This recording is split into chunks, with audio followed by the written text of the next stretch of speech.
सुखदेव जी कहते हैं परीक्षित, पृथ्वी से 7 लोक नीचे और 7 ऊपर, अतल बितल सुतल तलातल महातल रसातल और पाताल, ये नीचे के लोक हैं। भू भुव स्व मह जन तप और सत्य, ये ऊपर के लोक हैं। पृथ्वी से ऊपर ही ग्रहों की स्थिति है परीक्षित। ग्रहों में सबसे तीव्र गति से चलने वाले ग्रह चंद्रमा। चंद्रमा एक राशि को 2-2.25 दिन के बीच भोग लेता है। सूर्य भगवान एक राशि को 1 महीने में भोगते हैं। बृहस्पति जी एक राशि पर 1 वर्ष तक रहते हैं। पर ग्रहों में सबसे मंद गति वाला ग्रह है शनैश्चर। शनै शनै चरति इति शनैश्चरः। शनैश्चर का मतलब जो सबसे धीरे धीरे चलता हो, बहुत मंद गति है, इसलिए इन देवता का नाम ही है मंद। शनैश्चर का दूसरा नाम मंद। सुखदेव बाबा कहते हैं प्रायण सर्वेशाम अशांतिकर। ये शनैश्चर महाराज प्राय सबको अशांतिकारक हैं। इस प्रकार से ग्रहों का वर्णन किया शिशुमार चक्र के द्वारा। परीक्षित ने प्रश्न किया, महाराज ये और बताइए, हमने सुना है पापी पुरुष मरने के बाद नरक में जाते हैं, ये नरक किधर है? पृथ्वी से नीचे हैं या ऊपर हैं या ब्रह्मांड के भीतर हैं या बाहर हैं? तब पंचम स्कंद के अंतिम 26वें अध्याय में नरकों का निरूपण किया। सुखदेव जी कहते हैं परीक्षित, प्रमुख रूप से 28 नरक हैं, छोटे मोटे सैकड़ों हैं। महानरकों का वर्णन किया 28। तामिस्र, अंधतामिस्र, रौरव, महारौरव, कुंभीपाक, असिपत्रवन, सूकरमुख, लालाभक्ष, वैतरणी, पूयोद, प्राणरोध, वज्रकंटक, ये सब नरकों के नाम हैं। महाराज इन नरकों में कौन जाते हैं? बोले यस्तु परवित्यापत्य कलत्राण्यपहरति सह काल पाशबद्धो यत अति भयानक ही तामिस्रे नरके बलान्यपात्यते। जो प्राणी परवित्त, अपत्य, कलत्र, जो दूसरों के धन का हरण करते हैं, बच्चों का हरण करते हैं, स्त्रियों का हरण करते हैं, उनको यम के दूत पकड़ के अति भयानक तामिस्र नरक में जबरदस्ती पटक देते हैं। अति भयानक ही तामिस्र नरके बलान्यपात्यते। इसका नाम तामिस्र क्यों?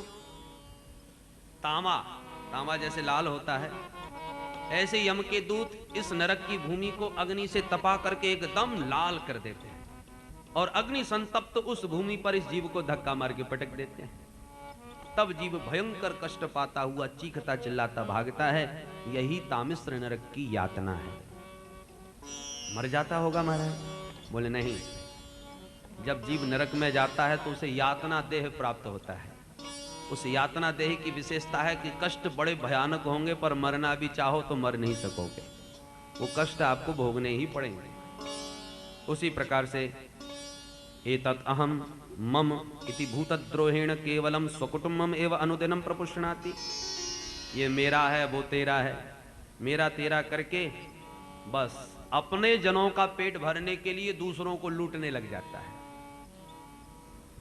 किसी के जीवन में क्या बीते है उससे हमें कोई मतलब नहीं, हमारा पेट और हमारे परिवार का पेट भरना चाहिए। इसके लिए जो जीवों को लूटते हैं, उनको धोखा देते हैं, बेईमानी करते हैं, ऐसे जीवों को रौरव नरक में जाना पड़ता है, जहां रुरु नाम के बड़े भयानक जानवर होते हैं। उनका नाम ही है रुरु, माने रुलाने वाले।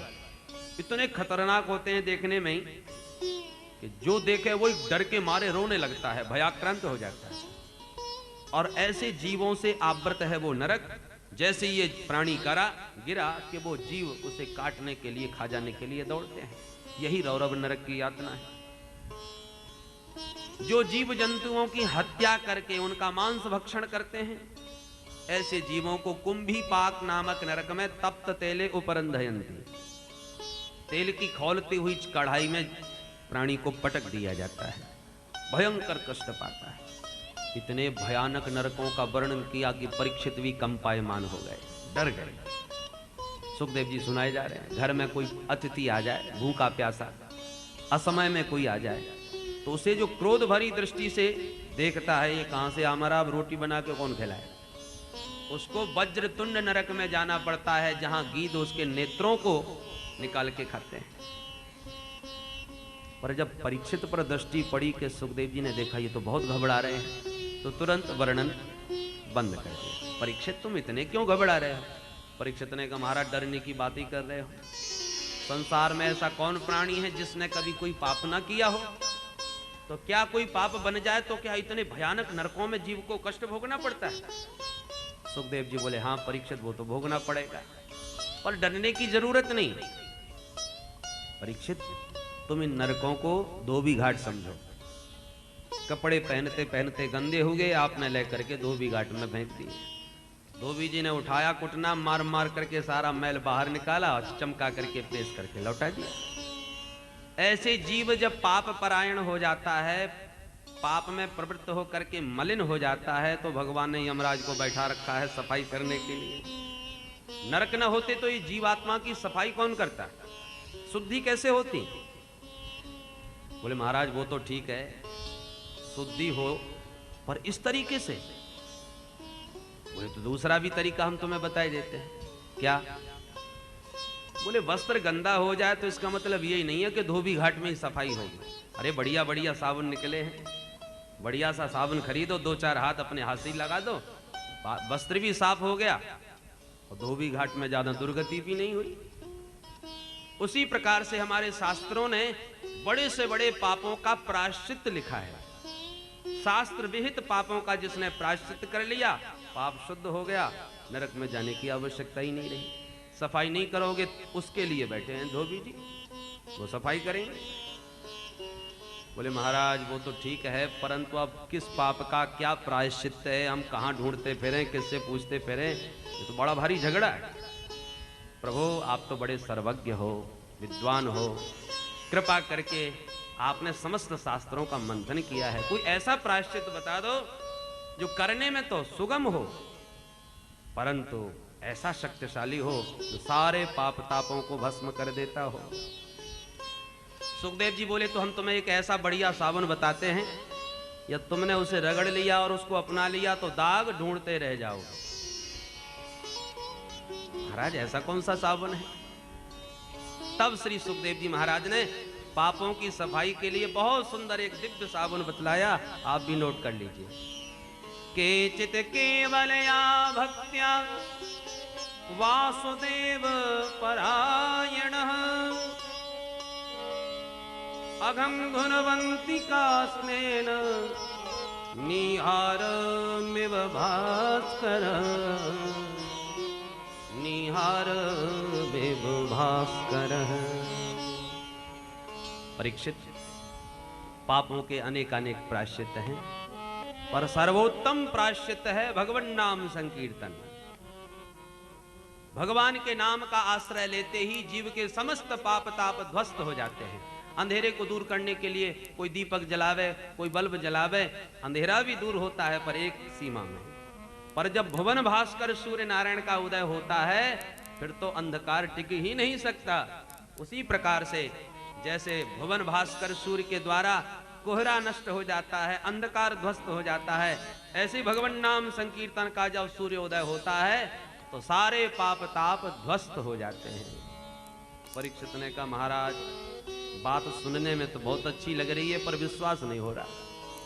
क्यों? बोले एक पापी जीवन में कितने पाप करता है जिसकी कोई गिनती नहीं, और प्रभु का नाम राम श्याम नारायण कृष्ण ये तो 2-4 अक्षर का नाम, केवल एक बार मुख से निकलते ही सारे जीवन भर के इतने पाप कैसे नष्ट हो सकते हैं? ये बात कहां तक सच है बुद्धि में बैठ नहीं रही बात, अतः कृपा करके कोई प्रमाण दीजिए। आज तक ऐसा कभी हुआ? सुखदेव जी बोले हाँ शास्त्र साक्षी है, इतिहास प्रमाण है। हम तुम्हें एक सत्य घटना सुनाते हैं। और तब नाम महिमा निरूपण करते हुए एक घटना इतिहास की सुनाई। इतिहास माने इति माने ऐसा, ह माने निश्चित रूप से, आस माने हुआ, ऐसा निश्चित रूप से हुआ है, इतिहास साक्षी। नाम महिमा का निरूपण किया 6वें स्कंद में, 5वां स्कंद संपन्न और 6वें स्कंद का नाम है पोषण, पोषणस्तद अनुग्रह। भगवान का अनुग्रह जीवों पर किस किस ढंग से होता है ये इसमें निरूपण किया गया है। एक प्रश्न उठता है, हम शुभाशुभ जैसा कर्म करेंगे तद अनुसार वैसा हमें सुख दुख के रूप में फल मिलेगा। तो जब सुख दुख हम का फल हमें भोगना ही पड़ता है अपने कर्मानुसार, तो फिर हम भगवान की पूजा क्यों करें? बुरा किया है तो बुरा फल मिलेगा, अच्छा किया है अच्छा फल मिलेगा, तो फिर भगवान की क्या विशेषता रहेगी? तो पुष्टि मार्ग में यही निरूपण किया गया है कि जीव अपने शुभाशुभ कर्मों का ही फल भोगता रहे तो जन्म जन्मांतरों में कल्याण होने वाला नहीं।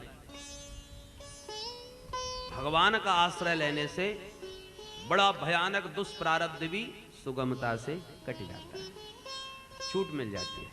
आपने किसी की हत्या कर दी, अभियोग सिद्ध हो गया न्यायालय में और न्यायाधीश ने नियमानुसार कानून के दायरे में आपको फांसी की सजा सुना दी, ये तो रही कानून की बात।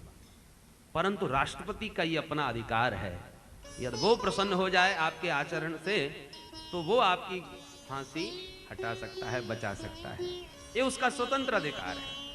उसी प्रकार से यदि कानून से चलोगे तो जन्म जन्मांतर भटकते रहोगे, पर भगवान की कृपा का यदि अवलंब लिया तो फिर भगवान की कृपा स्वतंत्र है। भगवान सर्वतंत्र स्वतंत्र हैं, वो जो चाहे सो कर सकते हैं, सारे अधिकार उनके हाथ में। भगवान के गुरुदेव के पुत्र को जब यमपुरी में जाना पड़ा तो भगवान जाके यमराज से कहते हैं, गुरुपुत्र में हानितम निज कर्म निबंधनम आन यस्व महाराज, ये मेरा आदेश है, सारे प्रपंचों से मुक्त करो, कर्म बंधनों से छुट्टी करो, ले आओ मेरे पास। ये भगवान का स्वतंत्र अधिकार है, वो जो चाहे सो करें। इसलिए भगवत भजन, भगवान के चरण कमलों का आश्रय तो लेना ही चाहिए यदि जीवन में सुगमता से अपना कल्याण चाहते हैं। तो यही है पुष्टि मार्ग, इसी का नाम है पोषण। ये भगवान की अहेतु की कृपा है। बोल वृंदावन बिहारी लाल। तो पहले नाम संकीर्तन कर लें, उसके बाद नाम महिमा की चर्चा। प्रेम से सब मिलकर के एक स्वर में गाएं।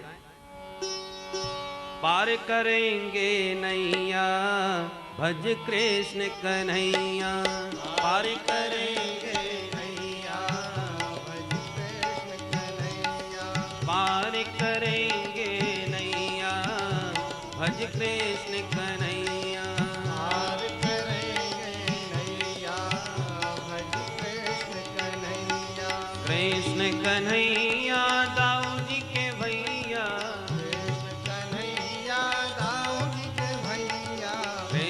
कन्हैया दाऊ जी के भैया, कन्हैया दाऊ जी के भैया, तेरी पार करेंगे नैया भज कृष्ण कन्हैया, पार करेंगे नैया राधे राधे कृष्ण कन्हैया।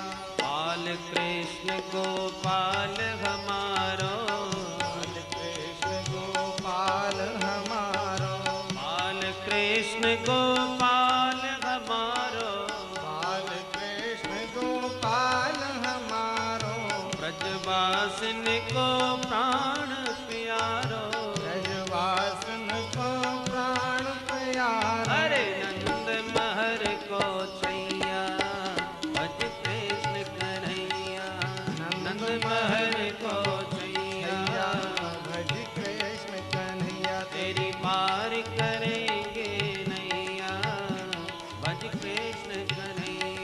पार करेंगे नैया भज कृष्ण कन्हैया।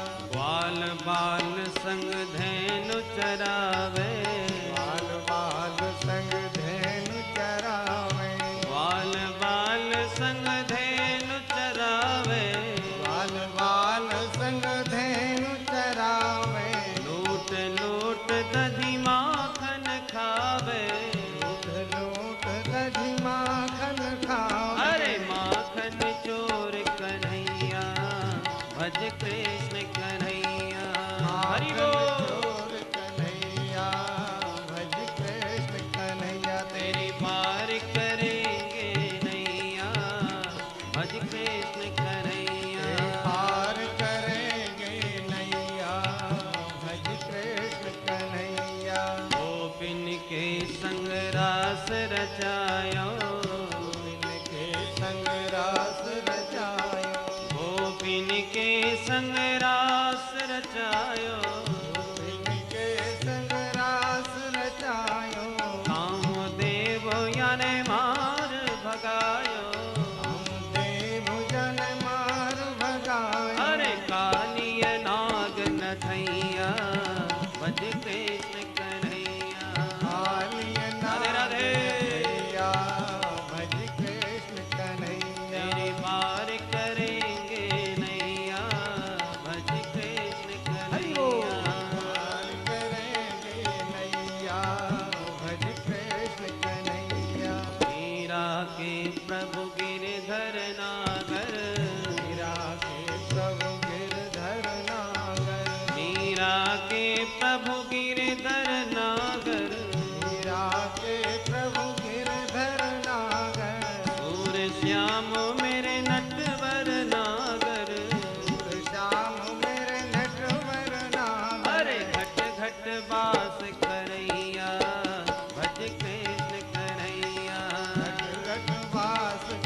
कन्हैया दाऊ जी के भैया, कृष्ण कन्हैया दाऊ जी के भैया, कृष्ण कन्हैया दाऊ जी के भैया, कृष्ण कन्हैया दाऊ जी के भैया, पार करेंगे नैया भज कृष्ण कन्हैया। पार करेंगे राधे राधे। भज कृष्ण कन्हैया, तेरी पार करेंगे नैया भज कृष्ण कन्हैया। पार करेंगे नैया भज कृष्ण कन्हैया। राधे राधे गोविंद गोविंद राधे राधे राधे गोविंद गोविंद राधे, राधे राधे गोविंद गोविंद राधे राधे गोविंद गोविंद राधे, गोविंद राधे गोपाल राधे गोविंद राधे गोपाल राधे, गोविंद राधे गोपाल राधे गोविंद राधे गोपाल राधे, गोविंद राधे गोपाल राधे गोविंद राधे गोपाल राधे, गोविंद राधे गोपाल राधे गोविंद राधे गोपाल राधे, राधे राधे गोविंद गोविंद राधे राधे राधे गोविंद गोविंद राधे, राधे राधे गोविंद गोविंद राधे राधे राधे राधे गोविंद गोविंद राधे, राधे राधे राधे राधे गोविंद राधे राधे राधे राधे राधे गोविंद राधे, राधे राधे राधे राधे गोविंद राधे राधे राधे राधे राधे गोविंद राधे, गोविंद राधे गोपाल राधे, गोविंद राधे जय गोपाल राधे, गोविंद राधे गोपाल राधे, गोविंद राधे। गोपाल राधे। बोल वृंदावन बिहारी लाल की जय जय जय श्री राम। राधे।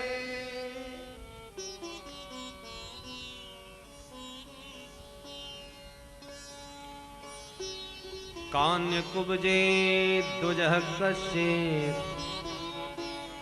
तासी पतिरजा मिलः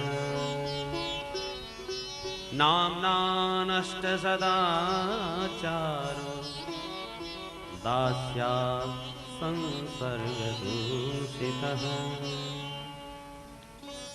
कान्य कुब्ज ब्राह्मण कन्नौज का रहने वाला, नाम है पंडित अजामिल शर्मा, बड़ा विद्वान, माता पिता का भक्त, भरा पूरा परिवार, पतिव्रता पत्नी, आज्ञाकारी पुत्र।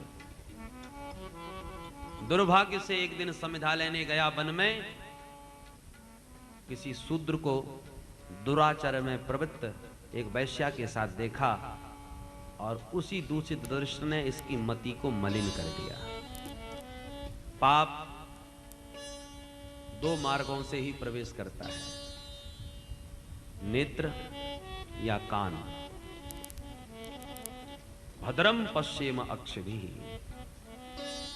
इसलिए शास्त्र कहते हैं नेत्रों से कल्याणकारी दृश्य देखो, कानों से कल्याणकारी प्रसंग सुनो, तब जीवन कल्याणकारी बनेगा। अजामिल पथभ्रष्ट हो गया, पुत्र पत्नी सबका परित्याग करके उसी वैश्या के साथ निवास करने लगा। समय बीता, एक दिन कुछ संतों की मंडली आई। उनका नियम था सूर्यास्त होते ही चमीटा गाड़ना। गांव में आते ही सूर्यास्त हो गया तो एक सज्जन से पूछा, भैया कोई भगत रहता हो तो बताओ, हम आज यहीं विराम करना चाहते हैं, विश्राम। उसने मजाक में कह दिया, महाराज चले जाओ, एक ही भगत है हमारे गांव में, अजामिल भगत, बहुत सेवा करेंगे आपकी। महात्मा बेचारे भोले भाले उसकी बात सच मान के पहुंच गए। अब सूर्यास्त होते ये तो चोरी चपाटी करने चला जाता था, परंतु जब महात्माओं ने कुंडी खटखटाई, भगत जी, वैश्या चौकी के यहाँ पर ये भगत वाले कौन आ गए? किवाड़ खोल के जब देखा, अरे बड़े बड़े तिलकधारी महात्मा खड़े। आइए आइए महाराज, विराजिए, स्वागत है, किससे मिलना है? बोले देवी बहुत नाम सुन के आए हैं भगत जी का, सुना है अजामिल भगत संतों के बड़े भक्त हैं। सोचा भाई हमको तो आराम करना है, आज भगत जी के यहीं से। समझ गई किसी ने पागल बनाया है, पर घर बैठे गंगा आई है तो मैं भी क्यों भगाऊं, मैं क्यों बताऊं? विराजिए महाराज विराजिए, भगत जी बस आने वाले होंगे। महात्माओं ने चमीटे गाड़ लिए, लगा लिया आसन। थोड़ी देर बाद अजामिल आया, उसने देखा अरे बाबा बैरागी हमारे यहाँ, नमो नारायण महाराज, बोले नारायण तुम्हारा ही नाम अजामिल है? बोले हाँ महाराज, ठीक पहचाना, मैं ही अजामिल हूँ। अरे भगत कैसे नहीं पहचानते, बहुत नाम जो सुना है तुम्हारा। भाई 2 घंटे हो गए बैठे बैठे तुम्हारी राह में, तुम कहां चले गए थे? इतने में दौड़ के अंदर से आई वैश्या, उसने कह दिया महाराज घर में मन ही कहां लगता है इन भगत जी का, जब देखो तब कथा भागवत सुनने के लिए भागते रहते हैं, आ रहे होंगे कहीं से सत्संग करके और कहां से जाते। महात्मा बोले भाई ये तो बड़ी अच्छी बात है, भाई सत्संग तो होना ही चाहिए, भक्तों की खुराक है। देवी अब रात भर भजन कीर्तन सत्संग हम भी करेंगे, परंतु पहले भोजन का प्रबंध हो। अजामिल अंदर जाके समझाने लगा, भाग्यवान हम तो पतित हो ही गए, इन संतों से झूठ क्यों बोलती हो, हैं इनका धर्म भ्रष्ट क्यों करती हो, पता चलेगा तो भस्म कर देंगे क्रोध में। घबरा गई, अच्छा महाराज तो फिर आप जाकर के सब बता ही दो, ये खतरा मोल नहीं लेना चाहिए। अजामिल बाहर आके एक महात्मा को एकांत में बुला के चरणों में गिर के बोले महाराज आप जो समझ रहे हैं मैं वो नहीं हूं। तो कौन हो भैया? बोले महाराज अब मैं आपको क्या बताऊं, ब्राह्मण जरूर हूं पर देह ब्राह्मण का है, बाकी कर्म कुछ भी ब्राह्मण के नहीं। मेरे जैसा पतित नीच दुष्ट पापी संसार में ढूंढे नहीं मिले आपको महाराज, इतना पतित। महात्मा मुग्ध होके बोले भाई तू महान संत है, मैंने आज तक जितने भी उच्च कोटि के भक्त देखे उनको अपने को पतित पापी कहते ही देखा। जो जितना ऊंचा होगा वो अपने को उतना ही नीचा कहता है, ये तो भक्तों का स्वभाव है। तृणादपि सुनीचेन, वो अपने को तिनके से भी नीचा बताते हैं। राई के 20 हिस्सा तापन पाछे 20, ताते नन्हे होए रहो तब मिले हैं जगदीश। ये तो रहनी है भक्तों की, वैष्णवों की कहनी है। वो सम कौन कुटिल खल कामी, जह तन दियो ताह बिसरायो ऐसो नमक हरामी। ये है भक्तों की शैली। हनुमंत लाल जैसे ज्ञानी नाम अग्रगण्य बुद्धिमताम वरिष्ठ और परम वैष्णवता बस कहते हैं, प्रात ले जो नाम हमारा, प्रात ले जो नाम हमारा, तहि दिन ताहि न मिलहि आहारा, तहि दिन ताहि न मिलहि आहारा, प्रात ले जो नाम हमारा, प्रात ले जो नाम हमारा। ये है भक्तों की कथनी। बहुत अपने को लघुता से प्रभुता मिले, लघुता होना चाहिए, विनम्रता होनी चाहिए। अजामिल बोला महाराज मैं तो अपनी वास्तविकता बता रहा हूं, आप कुछ और ही अर्थ लगा रहे हो। अब जिसकी प्रवृत्ति जैसी होती है वो सबको वैसा ही समझता है। महात्मा साधु स्वभाव, अरे तुम महान हो भाई अजामिल, तुम्हारी तो बड़ी महिमा सुनी है। बोले महाराज आप धोखा खा रहे हैं, आप किसी वैष्णव के घर नहीं अपितु वैश्यालय में बैठे हैं। अरे राम राम नारायण नारायण कैसा बोलते हैं आप, अरे इतने विनम्र मत बनो, अपने को क्या क्या बता दिया तुमने। बोले मैं सत्य कह रहा हूं, आपकी समझ में नहीं आ रहा तो मैं क्या करूं। जब पूरा विश्वास हो गया कि ये ठीक कह रहा है तब भागे भागे महंत जी के पास आए। महाराज भाग लो, क्या हो गया भाई? अरे किसी दुष्ट ने देखो मजाक मजाक में कहां से कहां पहुंचा दिया, बड़ी नाक कटेगी महाराज, बदनामी होगी, यहां से चलने में ही कल्याण है। अब महंत जी चक्कर में पड़ गए। भी आप लोग जानते हो मेरा चमीटा सूर्यास्त के समय गड़ता है, सूर्योदय पर उखड़ता है।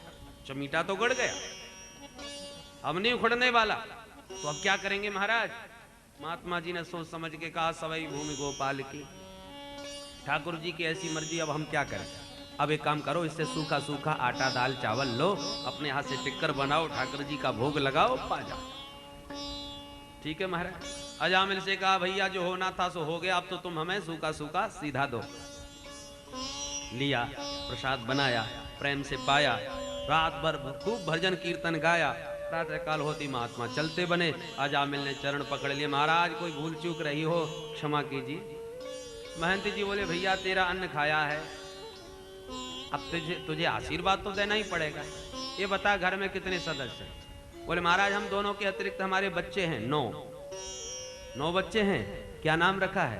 बोले ये ना पूछिए महाराज, जो मुंह में आता है धर लेते हैं, चिंकू पिंकू टिंकू रिंकू ये सब उल्टे सीधे नाम है। तो तुम्हें कोई अच्छा सा नाम नहीं मिला जो बिना सिर पैर के ये फालतू नाम रखी?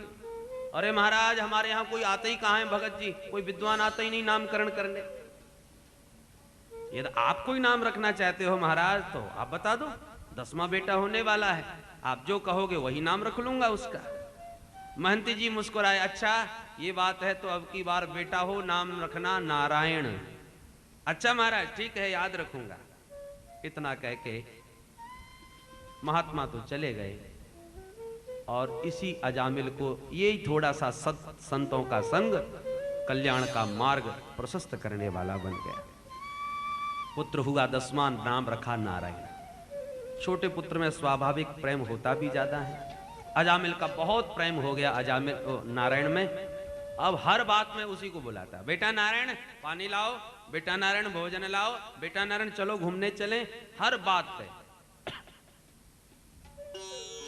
जैसे ही महाराज मृत्यु का क्षण आया, काले काले भयंकर यमदूत आते अपनी ओर दिखे। अजामिल घबराया, थोड़ी दूर पर खेल रहा था नारायण बेटा, तो उसी को बुलाया, नारायण बेटा बचाओ, नारायण बचाओ, नारायण बचाओ, जोर जोर से। दूरे क्रीडन का सक्तम पुत्रम नारायण वयम प्लावतेन स्वरोणोच्चै आजुहाव कुलेन्द्रिय। नारायण बचाओ जो चिल्लाया, तुरंत भगवान के दिव्य 4 पार्षद प्रकट हो गए, मारा धक्का यमदूतों में से दूर गिरे और कालपाश से मुक्त कर दिया अजामिल। अजामिल देख करके चक्कर में पड़ गया, ये 4 कौन आए गए भैया।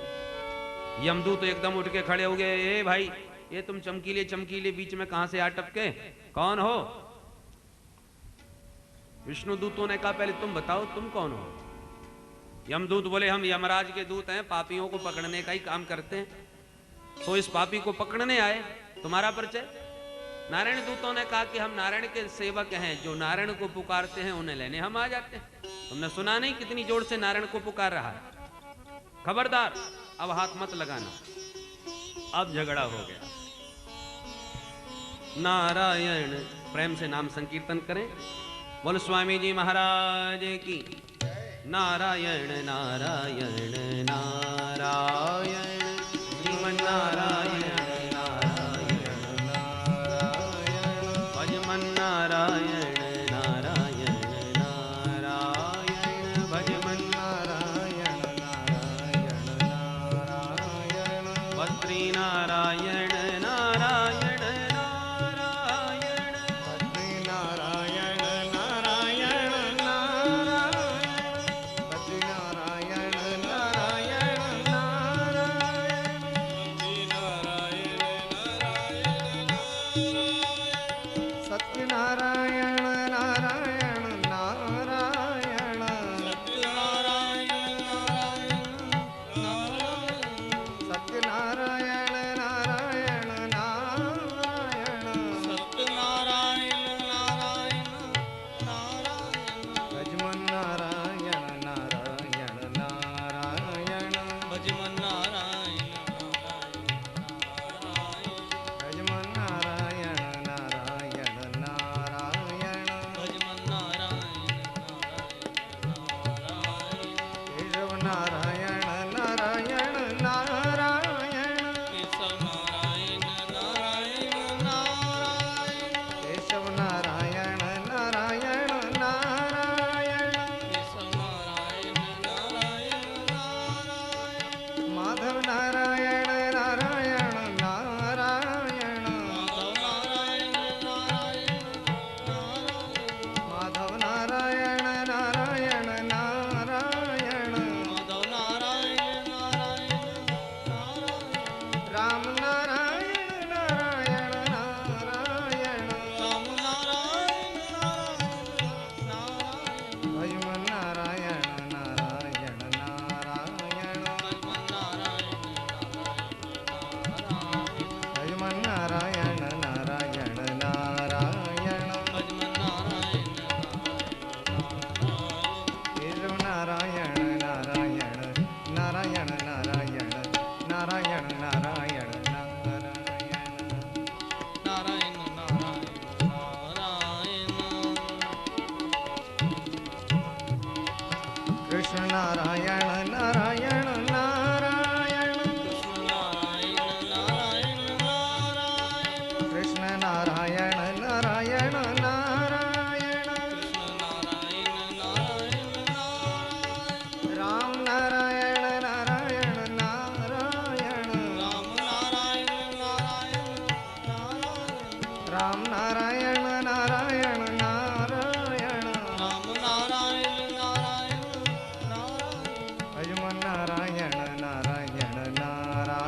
लक्ष्मी नारायण भगवान की पूज्यपाद श्री स्वामी जी महाराज की जय जय जय श्री राम।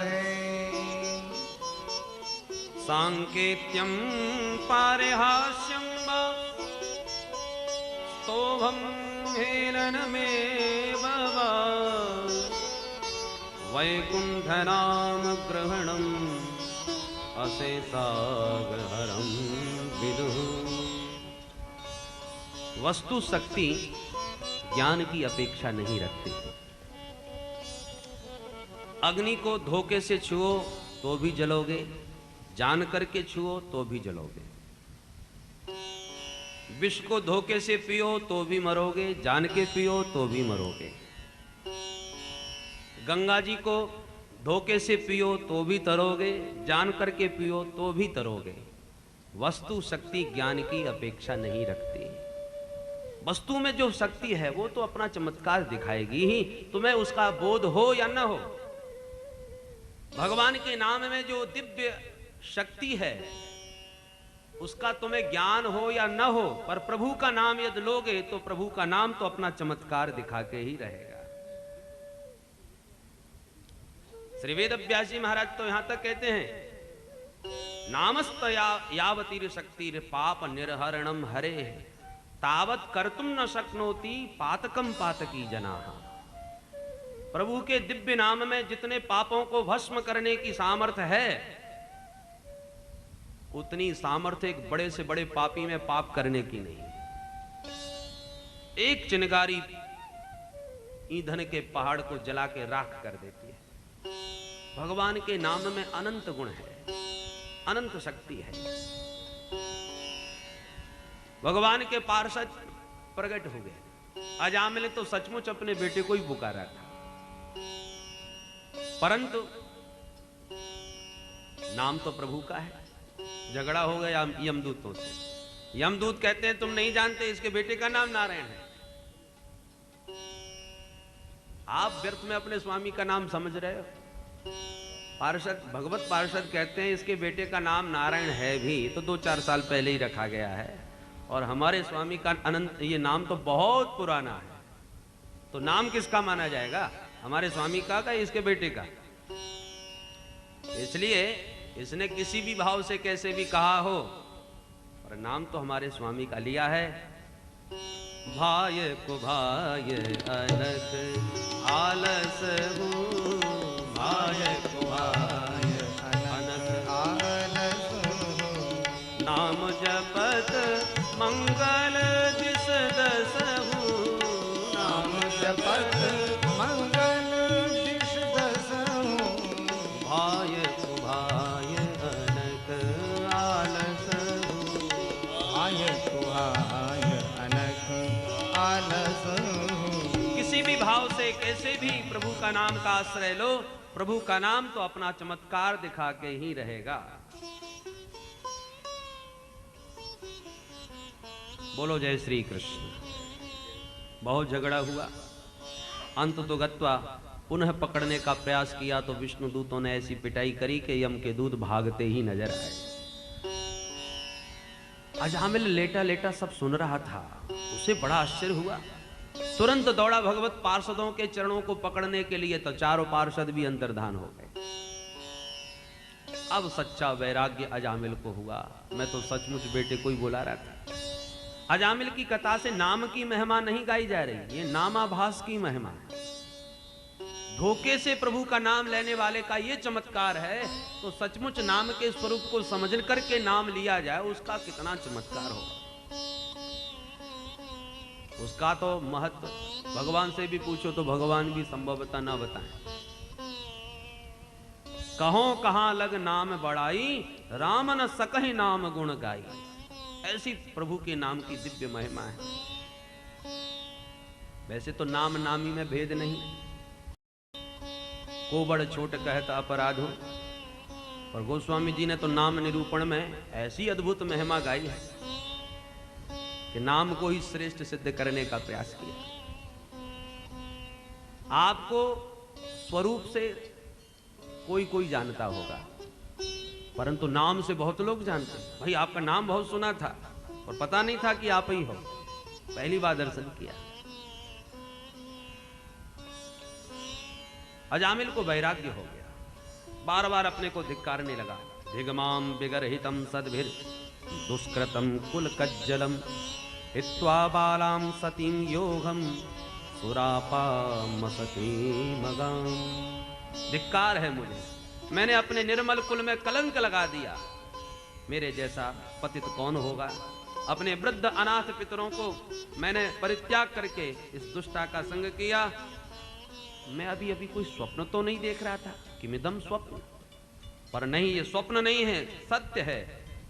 परंतु वो अभी अभी दिव्य 4 पार्षद भगवान नारायण के कहां चले गए? मेरी तो यही समझ में नहीं आ रहा कि प्रभु ने आज मेरे ऊपर कैसी अद्भुत अहेतु की कृपा करी, क्योंकि कहां तो एक और मेरे जैसा महापातकी, कहां भगवान का दिव्य मधुर मंगलमय नाम मेरे मुंह से निकल कैसे गया। क्वचाहम कितवा पापो ब्रह्मग्नो निरपत्रपः क्वच नारायणेत्येतत् भगवन्नाम मंगलम।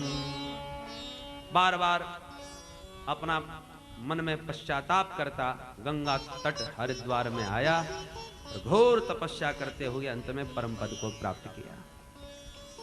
परंतु भगवान यमराज के दूत दौड़ के यमलोक में गए और काल दंड पटक करके यमराज से बोले, सरकार आपकी नौकरी नहीं करनी। क्या हो गया भाई? बोले, आपके ये इस कार्य में बहुत झगड़ा है।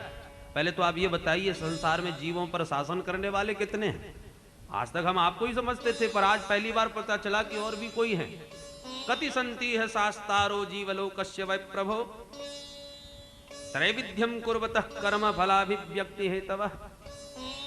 यमराज बोले, बात क्या हुई ये तो बताओ। बोले, महाराज आपके कथनानुसार उस पापात्मा प्राणी को पकड़ने गए थे और वहां पर 4 पार्षद प्रकट होके आए, मार मार के भगा दिया हमको। बात क्या हुई? बोले, कुछ नहीं, वो अपने बेटे नारायण को पुकार रहा था और वो कहते हैं हमारे स्वामी का नाम है। यमराज ने इशारा किया, धीरे बोलो, चिल्लाओ मत। क्यों महाराज? बोले, ये भगवान का दिव्य मधुर मंगलमय नाम इस पाप नगरी में लोगे, कोई भी पापी नजर नहीं आएगा, पूरा घर खाली हो जाएगा। ये भगवान का दिव्य अचिंत्य नाम यहां मत लो। तो महाराज, तो प्रभु के ऐसे नाम, इस नाम का आखिर कैसा क्या चमत्कार है? बोलो जय श्री कृष्ण। जय श्री कृष्ण। बोले, 12 सदस्य हैं जो थोड़ा बहुत नाम का महत्व जानते हैं। कौन कौन? बोले, स्वयं भूर नारद शंभो,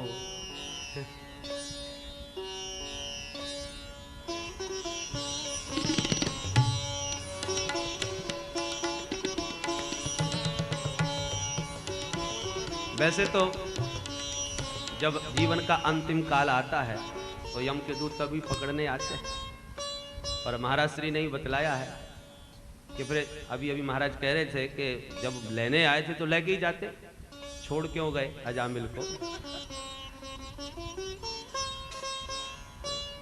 कुछ महात्मा कहते हैं, बोले भाई, भगवान के दिव्य भक्तों का, पार्षदों का दर्शन करने से भी आयु बढ़ जाती है, तो संभवतः भगवान के दिव्य पार्षदों का दर्शन अजामिल ने किया, इसलिए उसकी आयु थोड़ी सी बढ़ गई और उसे अपने पाप का प्रायश्चित करने का अवसर मिल गया होगा।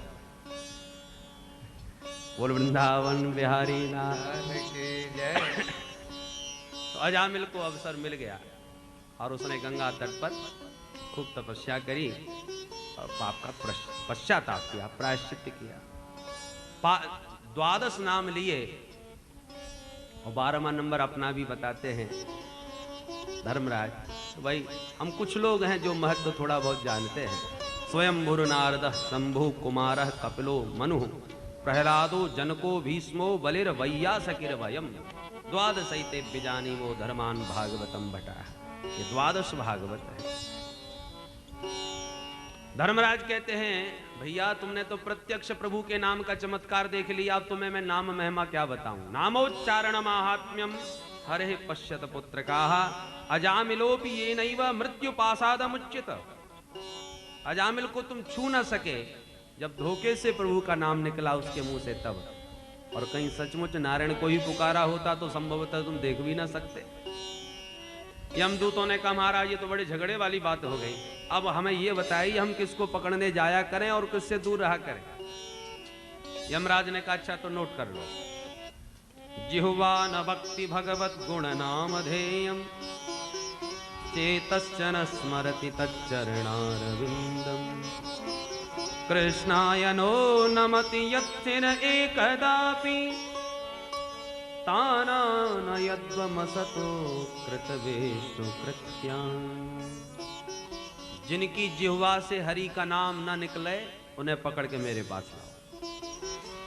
जिनका चित्त कभी हरि के चरणों का चिंतन न करे उन्हें भी पकड़ लाओ। जिनका सिर प्रभु के चरणों में कभी न झुके उन्हें पकड़ के लाओ।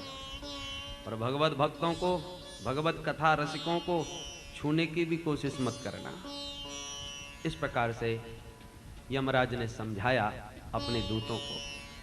श्री सुखदेव जी कहते हैं परीक्षित ये बड़ा गोपनीय इतिहास है जो मलय पर्वत पर ठाकुर सेवा करते समय अगस्त मुनि ने मुझे सुनाया था, वो प्रसंगानुसार आज मैंने तुम्हें बतलाया। नाम महिमा सुनकर के बहुत से लोग अतिशयोक्ति मान बैठते हैं कि प्रभु का एक नाम हमारे जीवन भर के सारे पाप कैसे भस्म कर सकता है। यदि सत्य है तो हम जो इतना नाम जप रहे हैं हमारे पाप क्यों नहीं कट रहे। बोलो जय श्री कृष्ण। एक संत तो कहते हैं, बोले भाई प्रभु का नाम मुख से निकलते ही समस्त जीवन के पाप भस्म हो जाते हैं, इसमें संदेह नहीं, ये निर्विवाद सत्य है। परंतु एक सावधानी अवश्य कि पुनः जब हम पाप करते हैं तो भस्मीभूत पाप पुनः बलवान हो जाते हैं, जागृत हो जाते हैं। तो अब कैसे कल्याण हो? बोले नाम जप का अभ्यास करो, हो सकता है अंत में प्रभु का नाम निकले। उससे क्या होगा, नाम निकलते ही पाप भस्म, और तब तक प्राण निकल गए सो पाप दोबारा हो ही नहीं सका। पाप नहीं हुआ तो एक नाम नहीं आपको तार दिया, आपका कल्याण हो गया। तो आप कहोगे फिर अंत में ही राम राम की सोचेंगे, अभी से क्यों राम राम जपें? ये असंभव है। जिसने जीवन में अभ्यास नहीं किया वो अंत में भी कभी नाम जप नहीं कर सकता, नामोच्चारण नहीं कर सकता। एक वृद्ध माता जी बड़ी जर्जरित काया, अंतिम सांस ले रही थी, बच्चे घेर के बोले माता जी राम राम जपो राम राम। बुढ़िया बोली बेटा मुंह पे बोलो ही ना जाए। बच्चे बोले जब इतना बोल रही है तो फिर राम राम क्यों नहीं बोल सकती?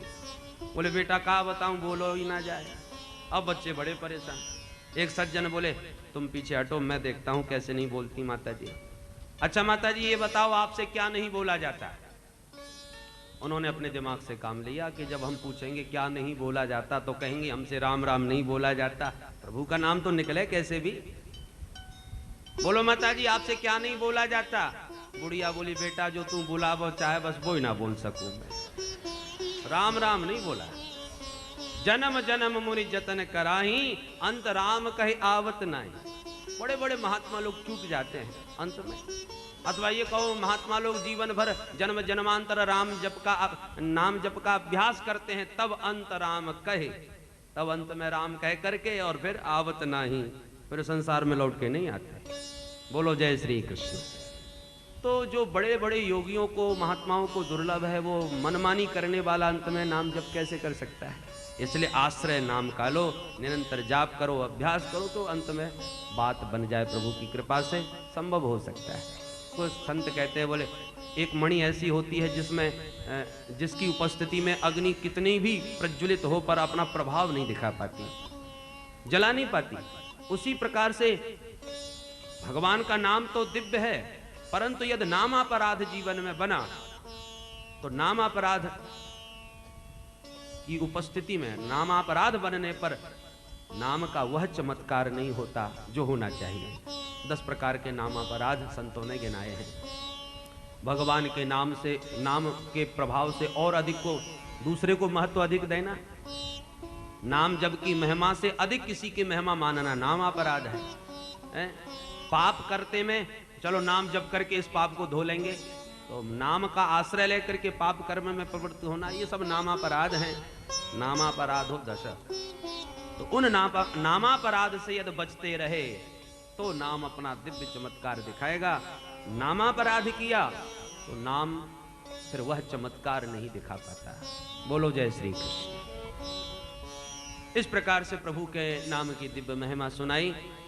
अब परीक्षित ने अचानक प्रश्न किया, महाराज आपने जो दक्ष प्रजापति की कथा कही थी कि उनका पुनर्जन्म हुआ प्राचेतस दक्ष के रूप में, असकनी कन्या से विवाह हुआ, उसके बाद क्या हुआ? वो बात अधूरी रह गई। तब अब चतुर्थ स्कंद में जो प्रसंग छूटा था वो अब छठवें स्कंद में परीक्षित ने स्मरण किया। तो सुखदेव बाबा ने उत्तर दिया कि परीक्षित महाराज, दक्ष ने असकनी से विवाह करने के बाद पहले घोर तपस्या करी। तपस्या के प्रभाव से 10,000 पुत्रों को जन्म दिया जो हर्यस्व संज्ञक थे। परंतु उनको जब तपस्या के लिए भेजा तो नारद जी ने कूट प्रश्नों में उलझा करके सबसे पूछा कि बताओ, दोनों ओर बहने वाली नदी को देखा है? बोले नहीं देखा महाराज हमने। 5-5 वस्तुओं से विचित्र भवन निर्माण को देखा है? भवन देखा है? पंच पंचाद्भुतम गृहम? बोले नहीं देखा महाराज। ऐसा बिल देखा है जिसमें घुसने के बाद कोई लौटता नहीं? नहीं देखा। नारद जी बोले कुछ नहीं कर सकते, तो महाराज आप ही बता दो। नारद जी बोले चेला बनो। तो सबको विरक्त संत बना करके समझा दिया। दोनों ओर बहने वाली नदी का नाम है माया, जो सृजन और संहार दोनों काम कर रही है। जिस बिल में जाने के बाद कोई नहीं आता उसका नाम है अपुनर्भव, मोक्ष। मोक्ष पदवी पाने के बाद कोई लौटता नहीं। विचित्र भाषा बोलने वाला हंस है शास्त्र। 5-5 वस्तुओं से निर्मित भवन है ये देह। पंच ज्ञानेन्द्रियां, पंच कर्मेंद्रियां, पंच महाप्राण, पंच महाभूत, पंच तन्मात्राएं, पंच पंचाद्भुतम गृहम। इस प्रकार से समाधान करते हुए सबको विरक्त संत बना दिया। दक्ष को पता चला तो बड़े क्रुद्ध हुए नारद जी के ऊपर कि मेरे सबरे पुत्र महात्मा बन गए नारद जी की वजह से। पुनः 1000 सबलास्व संज्ञक पुत्रों को जन्म दिया नारद जी ने। उनको भी कूट प्रश्नों में उलझा करके विरक्त कर दिया। अब दक्ष को बड़ा क्रोध कि नारद जी बस मिल भर जाएं तो मैं खबर लो। इतने में नारद जी सामने से आते दिखे। बरस पड़े दक्ष, अहो असाधो साधु नाम साधु लिंगे ननस्त्वया असाध्वकार्यमर्भकाणाम भिक्षो मार्ग प्रदर्शिता। ए पाखंडी, तू साधु के भेष में डोंगी है, भिक्षुकों के मार्ग को दिखाने वाला है। मेरे छोटे छोटे अबोध बच्चों को तूने अभी से महात्मा बना दिया। तस्मात् लोके सूते मूढ़ न भवेत् भ्रमतः पदम। तेरा पैर एक जगह पर टिके नहीं, तू ऐसा ही घूमता रहे। नारद जी मुस्कुराते हुए लौट के कोई उत्तर नहीं दिया। दक्ष को बड़ा प्रभाव पड़ा। नारद जी चाहते तो वो भी साफ देने में सक्षम थे, पर ऐसा नहीं किया। ददतु गालिम गालिमंतो भवंता। भाई जिसके पास जो वस्तु होती है वही देता है। एक सेठ जी कंबल बांट रहे थे सर्दियों में। अब एक सज्जन बार बार 2-3 बार कंबल ले गए। सेठ जी ने कहा भाई सबको बट जाने दो, बाद में ले लेना। तो बिगड़ गया, गाली गलौज करने लगा। सेठ जी के और भी साथी थे, उन्होंने पकड़ने का प्रयास किया। सेठ जी ने कहा रहने दो भाई, हमारे पास कंबल है, हम कंबल बांट रहे हैं, उसके पास गाली है तो गाली बांट रहा है। अब हम किसी को कंबल दें और उसे पसंद ना आवे, हमें नहीं चाहिए तो कंबल हमारे पास, हम जबरदस्ती थोड़ी किसी को दे देंगे। नहीं लेगा तो हम वापस अपने पास रख लेंगे। उसने हमको गाली दी, हमको नहीं लेना है, वो उसके पास है, हम लेंगे तो हमें बुरा लगे, इसलिए उसकी चीज उसी के पास रहने दो। आप क्यों नाराज होते हैं? ददतु गालिम गालिमंतो भवंता। तो नारद जी ने जब कुछ भी उत्तर नहीं दिया तो दक्ष को बड़ा प्रभाव पड़ा। अब की बार इन्होंने 60 कन्याओं को जन्म दिया और इन्हीं 60 कन्याओं से सारे संसार का सृजन हुआ। 27 कन्या चंद्रमा को ब्याही, अश्विनी भरणी कृतिका आदि उनके नाम हैं। 13 कश्यप जी को ब्याही, दिति आदि धनु काष्ठा सुरसा इला आदि उनके नाम हैं। दिति से दैत्यों का जन्म, अदिति से आदित्यों का जन्म। दिति की पुत्री है रचना, जिसका विवाह हुआ त्वष्टा मुनि के साथ। बेटा हुए 2, विश्वरूप और सन्निवेश। विश्वरूप के 3 सिर, बड़ा ब्रह्मज्ञानी, ये देवताओं के पुरोहित भी बने। क्यों? बोले एक बार बृहस्पति जी के आगमन में सम्मान पूर्वक इंद्र ने उनका आदर नहीं किया तो बृहस्पति जी रुष्ट होकर के अंतर्धान हो गए। ब्रह्मा जी की शरण में गए तो ब्रह्मा जी ने कहा भाई जब तक तुम्हारे गुरुदेव प्रसन्न न हो जाए तब तक अपना पुरोहित तुम विश्वरूप को बना लो। तब सब देवता आए और विश्वरूप से प्रार्थना करी, देखिए हम आपके पिता के तुल्य हैं, आप हमारे बच्चे के बराबर हो, तो पहले आपको हमारा आदर करना चाहिए, हमारी बात माननी चाहिए। परंतु तुम बड़े विद्वान हो, इसलिए हम तुम्हें अपना उपाध्याय बनाना चाहते हैं। अपना आचार्य बनाना चाहते हैं, कृपा करके स्वीकार करो। विश्वरूप ने कहा देखो भाई, ये पुरोहित कर्म है तो बड़ा निंदनीय है, इससे ब्रह्म तेज क्षीण होता है। अरे हम ब्राह्मणों का तो अकिंचना नाम ही धनम सिलोंक्षणम, हम तो सिलोंक्ष वृत्ति से निर्वाह करने वाले हैं, हम कोई धन वैभव की अपेक्षा तो है नहीं, पर फिर भी आप मेरे अतिथि बन के आए हैं तो मैं आपको विमुख नहीं होने दूंगा, रुष्ट नहीं करूंगा। मैं आपका पुरोहित कर्म स्वीकार करता हूं। देवता प्रसन्न हो गए। विश्वरूप ने इंद्र पर प्रसन्न होकर के नारायण कवच का उपदेश दिया, जो बड़ा ही अद्भुत है। एक कौशिक मुनि नारायण कवच का नित्य पाठ करते थे। जब देह छूट गया तो एक चित्ररथ नाम का गंधर्वराज विमान पर जा रहा था। अचानक विमान उसका नीचे गिरा। बालकिल ऋषियों से पूछा, महाराज विमान में तो कोई खराबी नहीं, फिर नीचे कैसे गिरा? बालकिल ऋषियों ने कहा, ये कौशिक मुनि की हड्डियां पड़ी हैं, नारायण कवच के पाठ करने से चुंबकीय शक्ति आ गई है, इन अस्थियों का विसर्जन करो तब तुम्हारा विमान आगे जा सकेगा। सबालिखल्य वचनात् अस्ति न्यादाय विस्मितः। आश्चर्यचकित रह गया गंधर्वराज कि जिनकी अस्थियों में इतना चमत्कार है, उन महात्मा में कितना चमत्कार रहा होगा। यह है नारायण कवच का चमत्कार। परंतु जब इंद्र ने यज्ञ किया और यज्ञ में विश्वरूप ने देवताओं के साथ साथ दानवों की भी आहुति देनी प्रारंभ कर दी, क्योंकि मामा जी लगते हैं, दानवों की बहन के पुत्र हैं। तो इंद्र बड़े क्रुद्ध हो गए। उन्होंने उठाया खड्ग और विश्वरूप के तीनों सिर काट दिए। ब्रह्म हत्या लग गई। अब घबराए, ब्रह्म हत्या को 4 भागों में बांटा। पृथ्वी, जल, वृक्षों को और देवियों को ब्रह्म हत्या बांट दी। परंतु तुष्टा मुनि को पता चला तो बड़े क्रुद्ध हुए। इंद्र शत्रुर विवर्धस्व माचरम जय विद विषम। इंद्र को मारने वाला शत्रु प्रकट हो जाए, पर मंत्र में थोड़ी सी त्रुटि हो गई। मंत्र उच्चारण करते समय जो विद्वान हाथ का संकेत भी देते हैं, उदात्त अनुदात्त स्वरित का संकेत, तो कहीं भी कहीं त्रुटि हो जाए तो वो घातक भी हो जाता है मंत्र। सवाग वज्रो यजमानम हिनस्ते। तो मंत्र त्रुटि होने के कारण उसमें यज्ञ कुंड से एक बड़ा भयानक असुर प्रकट हुआ, नाम है जिसका वृत्तासुर। त्वष्टा मुनि ने इंद्र को मारने के लिए वृत्तासुर को प्रेरित किया। वृत्तासुर का भयानक रूप देख करके देवता भयाक्रांत होकर भागे, भगवान हरि की शरण में गए। प्रभु ने कहा, भाई दद्यंगा थर्वण ऋषि हैं, दधीच मुनि, यदि उनकी अस्थियों से वज्र का निर्माण हो तो ये मर सकता है। तब तो सब दधीच मुनि की शरण में आए, आकर के प्रणाम किया। आओ आओ भाई देवताओं, कैसे आना हुआ? बोले महाराज, संतों का तो जीवन ही परमार्थ के लिए होता है, आप जैसे संतों का दर्शन ही कहाँ होता है। महात्मा बोले, ये लंबी चौड़ी परमार्थ की भाषा क्यों बोल रहे हो, बात क्या है ये तो बताओ। बोले महाराज क्या बताएं, हमें भगवान विष्णु ने भेजा है, क्योंकि हमें आपकी अस्थियों की अपेक्षा है। आप अपनी हड्डियां हमको दो तो वृत्तासुर का अंत हो गए। हंसते हुए महात्मा बोले, अरे राम राम, तुम्हें मांगने में संकोच भी नहीं लगा? संसार में सबसे प्यारा शरीर होता है, कहीं आग लगी हो तो चिल्लाएंगे खूब जोर जोर से बचाओ बचाओ, खुद नहीं घुसेंगे। सबको अपना शरीर प्यारा लगता है, और तुमने इतना प्रिय शरीर 1 मिनट में मांग लिया। कहते हो नारायण ने भेजा है, अरे स्वयं विष्णु आकर के मांगे तो मना कर दो? का उत्सहित तम दातुम भिक्षमाणाय विष्णवे। विष्णु ने भेजा है तो क्या करे? हाथ जोड़ करके देवताओं ने कहा, महाराज मांगने वाला या देने वाले की परिस्थिति पर विचार करे तो मांगने का साहस ही नहीं कर सकता, पर देने वाला भी मांगने वाले की परिस्थिति पर विचार करे तो मना भी तो नहीं करेगा। आप हमारी परिस्थिति देखिए महाराज। ननु स्वार्थ परो लोको न वेद पर संकटम, यदि वेद न याचेत नेति नाह यदीश्वर। महात्मा प्रसन्न हो गए। देवताओं, मैं तो थोड़ा सा तुमसे उपदेश सुनना चाहता था, बढ़िया बातें सुनना चाहता था, इसलिए मना किया था। मेरा इस देह में कोई अभिमान नहीं।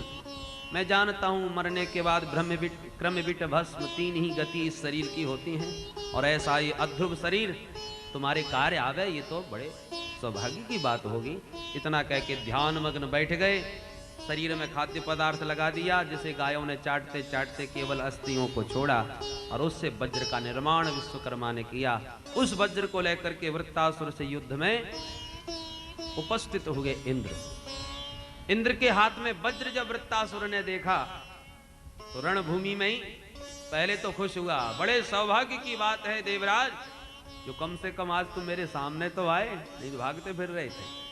आज मेरा शत्रु जो ब्रह्मघाती है, अपने गुरुदेव का हत्यारा है, मेरे भाई का हत्यारा है, जो सामने खड़ा है, आज मैं तुम्हें मार करके इन सब के रण से उरण होऊंगा। दिष्ट्या भवान में समवस्थितो रिपुर यो ब्रह्महा गुरुहा भ्रातृहा च। परंतु वृत्तासुर को न जाने वज्र का दर्शन करते करते ऐसा भाव उमड़ा मानो प्रत्यक्ष वज्र में श्री हरि का दर्शन होने लगा हो। 4 श्लोकों में इसने भगवान की बड़ी प्यारी स्तुति करी। हे प्रभु, मैं कभी आपका दास्य बन सकूं, दास बन सकूं, ये मेरी योग्यता कहां। अपने दासों का ही दास बना लीजिए तो जीवन धन्य हो जाए। अहम हरे तव पादैकमूल दासानुदासो भवितास्मि भूयः मनस्मरेता सुपतेर्गुणास्ते गृणीत वाक्कर्म करोतु कायः। धर्म अर्थ काम मोक्ष, ये 4 पुरुषार्थ वैष्णवों की दृष्टि में इनकी क्या परिभाषा है, ये वृत्तासुर ने 4 श्लोकों में बतलाया। वैष्णवों का धर्म है भगवत भक्तों की सेवा करना, उनका दासानुदास बन करके रहना, यही वैष्णवों का धर्म। संपत्ति क्या है? संपन्न नारायण स्मृति ही, भगवान की स्मृति ही वैष्णवों की संपत्ति है। इसलिए वृत्तासुर कहता है ननाक प्रश्नम न च पारमेष्टयम, मुझे कुछ नहीं चाहिए, न स्वर्गाधिपत्य, न सार्वभौम पद, न योग सिद्धि, न मोक्ष। तो क्या चाहिए? बोले समंजसत्वा विरहय्य कांक्षे, मैं प्रभु आपके विरह में तड़पता रहूं, आपकी याद में डूबा रहूं, आपकी स्मृति सदा मुझे बनी रहे। यही वैष्णवों का खजाना है, धन है। कामना क्या है? धर्म अर्थ काम। बोले कामना बस ऐसी एक ही है कि आपका चिंतन ऐसे करूं जैसे पंख रहित पक्षी घोंसले में मां का चिंतन करता है। भगवान बोले जब चिड़िया लाके दाना दे देती है, चुंगा देती है, सोई पेट भर जाता है, फिर मां याद नहीं आती।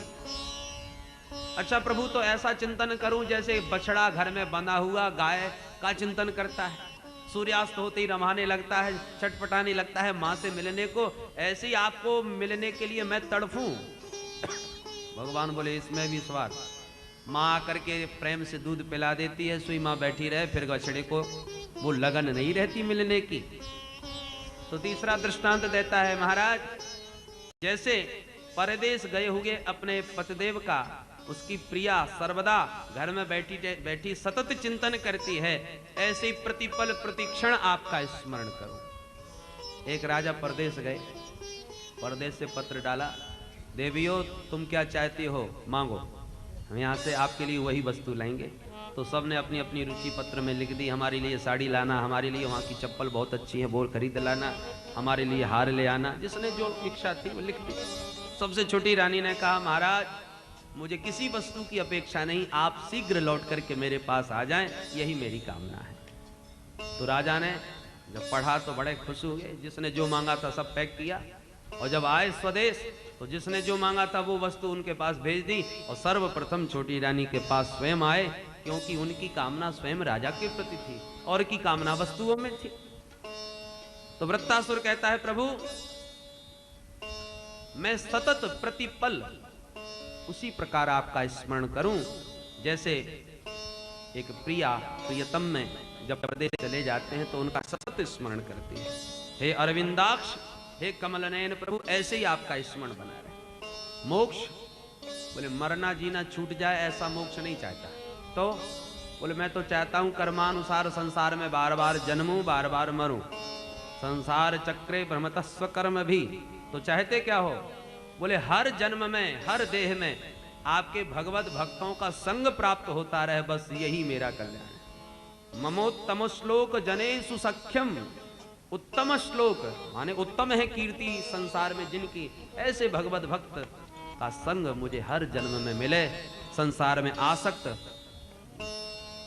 पुत्र दाराप्त में लिप्त उन संसारियों का संग मुझे कभी ना मिले। ऐसी दिव्य स्तुति करी। इंद्र भी गदगद हो गए। वाह दानवराज, अहो दानव सिद्धोसी यस्य ते मतिरीदृशी। धन्य है आप जो रणभूमि में ऐसे विचार आपके बने हुए हैं। अब अचानक आसुरी भाव जगा और बोला, इंद्र सावधान। और इतना कह करके ऐसा प्रहार किया मुष्टिका का हाथी के सिर पर। हाथी तो मूर्छित होकर गिर पड़ा। इंद्र के हाथ से वज्र छूट गया तो हंसता हुआ कहता, देवराज वज्र धारण करो, क्योंकि यही वज्र मुझे मार सकता है, वैसे नहीं मार पाओगे। इसकी धर्मपरायणता से बड़े प्रभावित हो गए इंद्र। वज्र लेके सावधान हो गए। पुनः मुष्टिका का प्रहार करने को उद्यत हुआ तो उसका हाथी ही काट दिया। दूसरी भुजा से जब मुष्टिका प्रहार करना चाहा तो दूसरी भुजा